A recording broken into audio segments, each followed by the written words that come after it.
Hello friends, welcome back to my channel. ఈ రోజు అయితే మనము ఒక స్పెషల్ కర్రీ అయితే చేసుకోబోతున్నాం. స్పెషల్ అని ఎందుకన్నానంటే చాలామందికి తెలిసి ఉండదు అని నేను అనుకుంటున్నాను. చూడండి, ఇవన్నమాట చెరువు చేపలు బుజ్జి. ఈ కర్రీ అయితే చాలా అంటే చాలా బాగుంటుంది. సో ఈరోజు అయితే మనము ఈ కర్రీ చేసుకుందాము. చూడండి, ముందుగా అయితే వీటికి ఇవి తీసేసేయాలన్నమాట. ఇది గున్నుతాల, దాని తర్వాత తోక కూడా తీసేసేయాలి లైట్గా. సో ఇవి మనకి ఇన్ని ఉన్నాయి కదా, లాస్ట్కి వచ్చేసరికి ఎన్ని అవుతాయో మీరే గమనించండి, అంత తక్కువ అయిపోతాయి. సో ఫైనల్గా ఇలా అయితే తీసేసుకోవాలి మనము మొత్తంగా. సో ఇలా అయితే మనము తీసి పెట్టేసుకోవాలి తల తోక. సో నాకైతే కొన్ని మాత్రం సరిపోయాయి. చూడండి ఎన్ని వేస్తే ఎన్ని మిగిలాయో చూడండి. సో అన్నీ తీస్తే ఇన్ని వచ్చాయి అన్నమాట. సో మనం వీటిని అయితే ఇప్పుడు వాష్ చేసేసుకున్నాము వాటర్లో వేసి.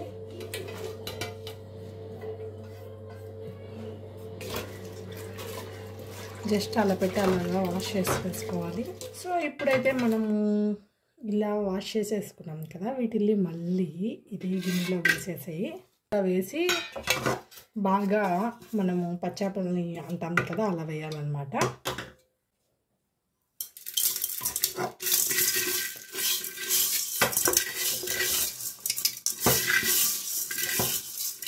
ఇలా అనడం వల్ల మనకు నీళ్ళు వాసన ఇంకా ఏమైనా మట్టి అలా ఉంటే పోయేస్తాయి. అలానే సన్న చేపలు కదా, వీటికి పైన మట్టి అలా ఉంటుంది కదా, అది కూడా పోయేస్తుంది.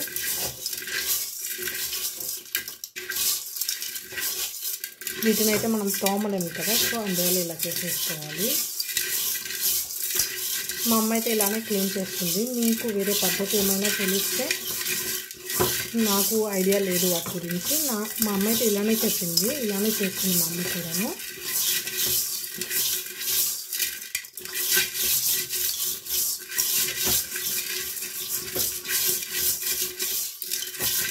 ఇలా చేయడం వల్ల నీ వాసన కూడా మనకి రాదనమాట, తగ్గుతుంది.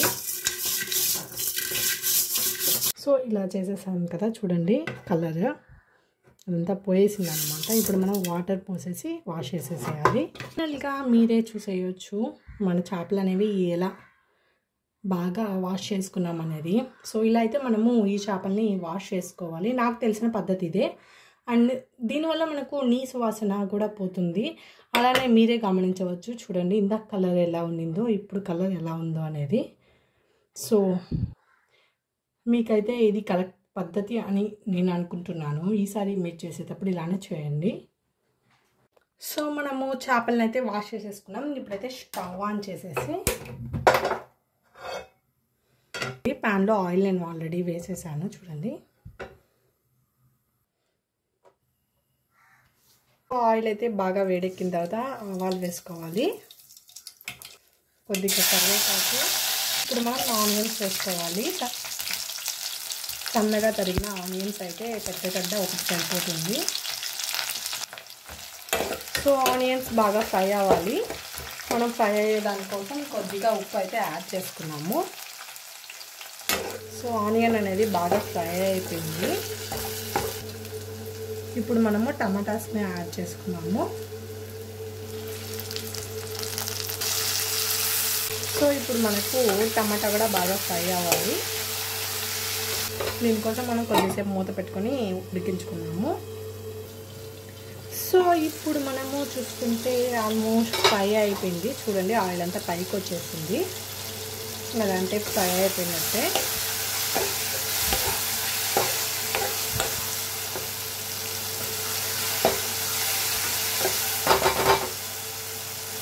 సో ఇప్పుడు మన అసలైన ఐటమ్ అయితే యాడ్ చేసుకోవాలి.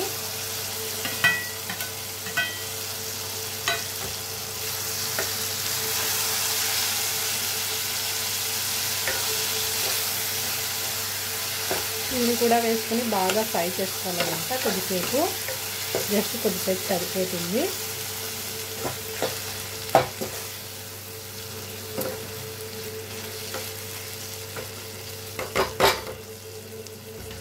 ఇప్పుడు మనము టేస్ట్కి సరిపడంత కారం, పసుపు, ఉప్పు అయితే వేసుకోవాలి. మనం ఆల్రెడీ ఉప్పు వేసేసాము, దాన్ని బట్టి వేసుకోవాలి. కారం ఎక్కువ తింటారు అనుకుంటే కొంచెం ఎక్కువ వేసుకోండి. నాకు 3 సార్లు వేసుకునే అలవాటు ఉంది. ఇలా మీకు ఎవరికైనా ఉంటే కమిషన్ అయితే కామెంట్ చేయండి. ఏదైనా 3 టైమ్స్ వేసుకోవడం నాకు చాలా అలవాటు. అది ఏదైనా సరే కొంచెం అయినా వేస్తాను.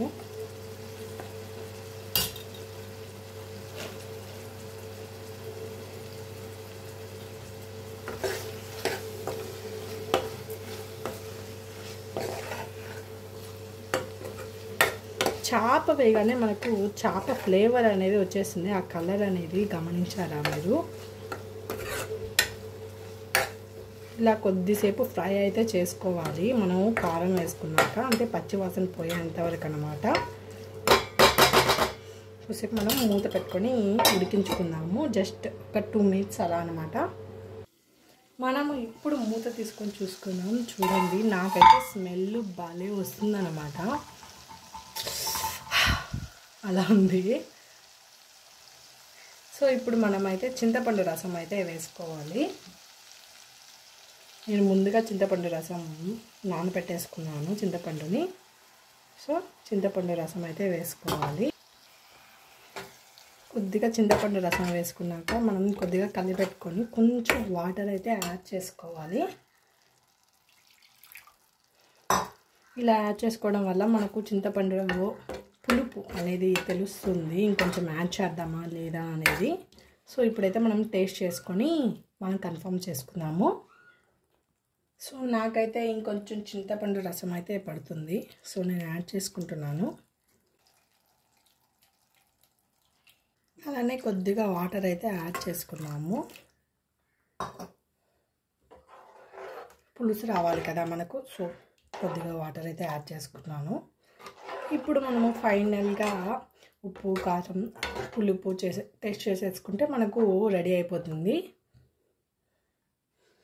అంతే ఫ్రెండ్స్, చూసారా? ఇలాగా మనము వాటర్ అనేది యాడ్ చేసేసుకొని ఇప్పుడు మనము మూత పెట్టుకొని బాగా ఉడికించుకోవాలి. మనకు ముక్క అనేది బాగా ఉడుకుతుంది. కొద్దిగా